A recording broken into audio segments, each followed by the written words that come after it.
सृष्टि बचपन से ही दिखने में सुंदर नहीं थी, लेकिन अमीर बाप की बेटी सृष्टि पर उसकी माँ जान छिड़कती। मेरी बेटी कितनी प्यारी है, भगवान सबको सृष्टि जैसी बेटी दे। सृष्टि धीरे धीरे बड़ी होती है। एक दिन सृष्टि की सहेली कहती है, तू दिखने में कितनी अजीब सी है, लेकिन मैं जानती हूँ हम सब में सबसे अच्छी शादी तो तेरी ही होगी। तेरे पापा अमीर जो हैं। और बता नहीं सकते यार, दहेज तो हर कोई देता है, ये क्या ज्यादा ले जाएगी अपने पति के लिए? अरे बड़े शहर में कोठी है इसके पापा की। अरे पापा की है ना, कौन सी इसकी है? इसकी होती तब तो कोई भी लड़का इससे शादी कर लेता। अरे पापा की मतलब पापा की है तो मेरी ही है ना? किसने कहा? अब तेरी तो तब होगी ना जब तेरा भाई ना हो। वैसे भी शादी के बाद सारी प्रॉपर्टी भाई के नाम होती है। सृष्टि समझ जाती है कि उसे किसी भी हालत में माँ बाप की सारी प्रॉपर्टी को अपने नाम करना है, लेकिन कैसे? एक दिन सृष्टि का भाई शीनू कहता है, बहन क्या कर रही है? तुझसे एक बात करनी है। अरे हाँ करना, मैं तो तेरी बहन हूँ। बहन मेरी लाइफ में ना एक लड़की है, बहुत अच्छी है। मैं सोच रहा हूँ माँ और पापा से बात करूँ शादी के लिए। सृष्टि को समझ में आ जाता है कि भाई की शादी होते ही भाभी उसे एक दिन भी घर में बर्दाश्त नहीं करेगी। क्या बात है भाई, बताना कौन है वो? यार वो बहुत अच्छी लड़की है, पढ़ी लिखी है, मेरे साथ जॉब भी करती है। बस एक प्रॉब्लम है। प्रॉब्लम? क्या प्रॉब्लम है भाई? यार वो शादीशुदा है, लेकिन उसके पति ने उसे सिर्फ इसलिए छोड़ दिया क्योंकि उसके माँ बाप दहेज नहीं दे पाए। सृष्टि ये सुनकर न जाने क्यों खुश हो जाती है। अरे भाई तो क्या हुआ, लड़की तुझे तो पसंद है ना? शीनू को लगता है कि बहन उसे समझ रही है। वो इस बात से अनजान होता है कि उसकी बहन की मंशा पूरा घर हड़पने की है। सृष्टि अपनी माँ से कहती है, मम्मी मुझे तो बहुत चिंता है। पता है शीनू क्या कर रहा है? अरे क्या कर रहा है? वो तो काम पर जाता है और वापस घर आता है। नहीं ना माँ, वो यही तो नहीं कर रहा, बाकी सब कर रहा है। आपको पता है उससे प्यार है, और वो भी एक शादीशुदा लड़की से। ये क्या हो गया? मैं सोसाइटी में क्या मुंह दिखाऊंगी? अरे तेरे पापा तो यही कहेंगे कि मैंने ही उसे बिगाड़ दिया है। माँ देखो, मेरी बात मानो, पापा पर भी विश्वास करने की जरूरत नहीं है। अब आप ही बताओ, पापा इतनी देर घर के बाहर रहते हैं क्यों? बोलो। अरे बेटा वो तो नौकरी करते हैं ना। तू बहुत भोली है माँ। पापा का ऑफिस तो 7 बजे खत्म हो जाता है, लेकिन देखो कितनी देर से आते हैं। अरे नहीं बेटा, ऐसी कोई बात नहीं है। सृष्टि माँ को एक औरत से बात करते पिता की फोटो दिखाती है। देखो माँ, कैसे हैं पापा? मैं ना कहती थी कि पापा सही नहीं है। मैं तेरे पापा से बात करूंगी, दे फोटो मुझे। ओ माँ, वो तो डिलीट हो गई। लेकिन चल, तूने तो देख लिया ना।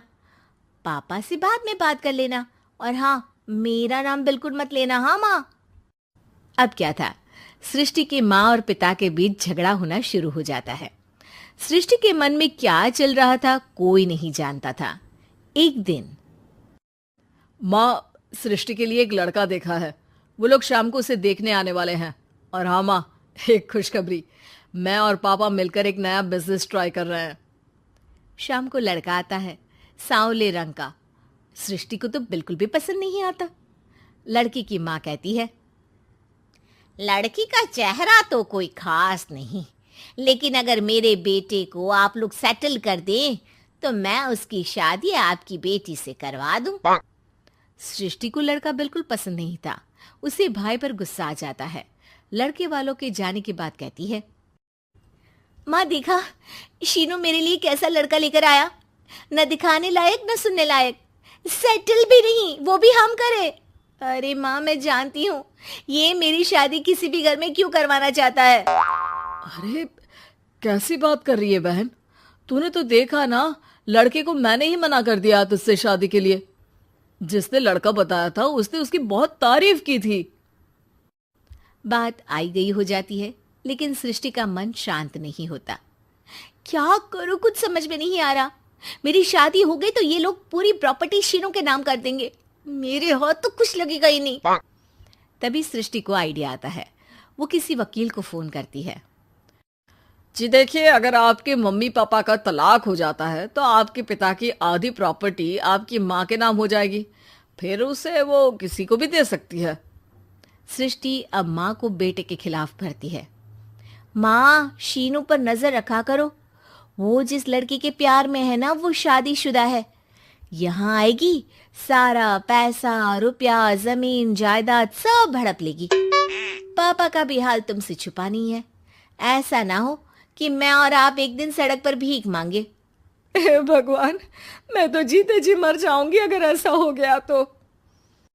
ऐसा हो गया नहीं माँ, ऐसा ही होगा। अभी समय है, आगे का सोच लो।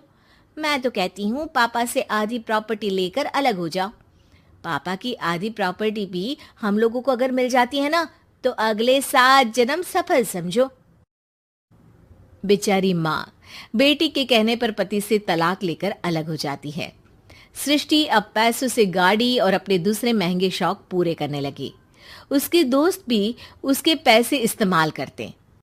सृष्टि, कल तुम कहाँ थी? मैं सारा दिन घर पर अकेली थी। तो मैं क्या करूं? मैंने ठेका तो नहीं लिया है ना तुम्हें संभालने का। माँ को सृष्टि से ये उम्मीद नहीं थी।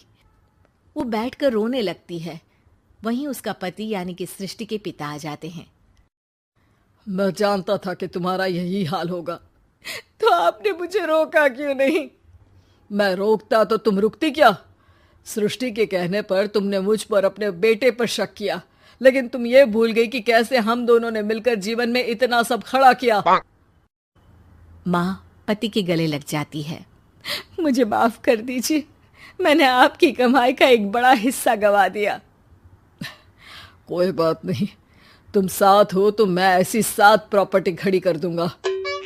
तभी वहां सृष्टि आ जाती है रोते हुए। माँ, मयंक ने मुझे छोड़ दिया। वो बोल रहा था जब तक मेरे पास पैसे थे तब तक ही वो मेरे साथ था। पापा, माँ, मुझे माफ कर दीजिए।